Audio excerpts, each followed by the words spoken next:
High court और supreme court के जजों की नियुक्ति को लेकर सरकार और न्यायपालिका के बीच लंबे वक्त से टकराव चल रहा था, लेकिन अब सरकार ने अपनी मंशा बिल्कुल साफ कर दी है और कहा है कि सुप्रीम कोर्ट और हाईकोर्ट के कॉलेजियम में सरकार की भी नुमाइंदगी होनी चाहिए। मीडिया रिपोर्ट के मुताबिक केंद्रीय कानून मंत्री किरण रिजिजू ने सीजेआई चंद्रचूड़ को चिट्ठी लिखकर कहा है कि सुप्रीम कोर्ट की कॉलेजियम में केंद्र सरकार और हाई कोर्ट की कॉलेजियम में राज्य सरकार का प्रतिनिधित्व होना चाहिए। किरण रिजिजू ने साफ कहा है कि वो अभी जजों की नियुक्ति वाले मौजूदा कॉलेजियम सिस्टम से राजी नहीं हैं। रिजिजू का तर्क है कि जजों की नियुक्ति में सरकार की भूमिका बहुत जरूरी है, क्योंकि जजों के पास तमाम रिपोर्ट्स और जरूरी सूचनाएं नहीं होती जो सरकार के पास है। किरण रिजिजू ने कहा कि सरकार का काम सिर्फ आंख मूंद कर कॉलेजियम द्वारा सुझाए गए नामों को मंजूरी देने का नहीं है। हालांकि इसके विपरीत सुप्रीम कोर्ट का अपना नजरिया है।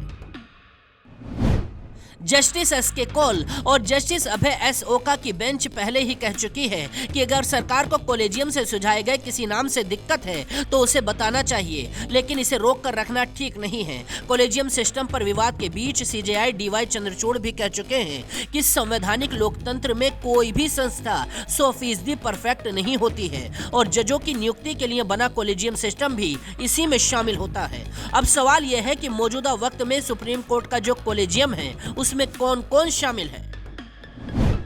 इस वक्त कॉलेजियम में 5 सीनियर जज हैं। सीजेआई चंद्रचूड़ के अलावा justice Sanjay Kishan Kaul, justice K M. Joseph, justice M R. Shah और जस्टिस अजय रस्तोगी शामिल हैं। कॉलेजियम सिस्टम वो प्रक्रिया है जिससे सुप्रीम कोर्ट और हाई कोर्ट के जजों की नियुक्ति और तबादले किए जाते हैं। अब सरकार इसी में अपनी नुमाइंदगी चाहती है।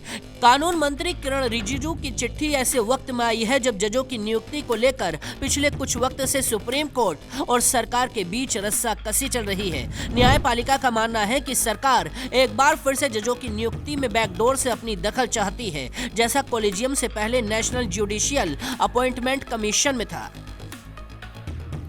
National judicial appointment commission act को पार्लियामेंट ने ही पास किया था। इसमें 2 सीनियर जजों के अलावा कानून मंत्री और 2 और महत्वपूर्ण शख्सियतों को शामिल किया जाता था। उनका चुनाव पीएम की अगुवाई वाला पैनल करता था, जिसमें विपक्ष के नेता और खुद सीजेआई भी शामिल होते थे।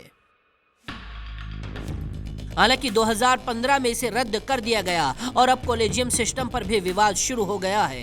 हालांकि अब केंद्र और न्यायपालिका के बीच इस टकराव का हल कैसे निकलता है, देखना दिलचस्प होगा।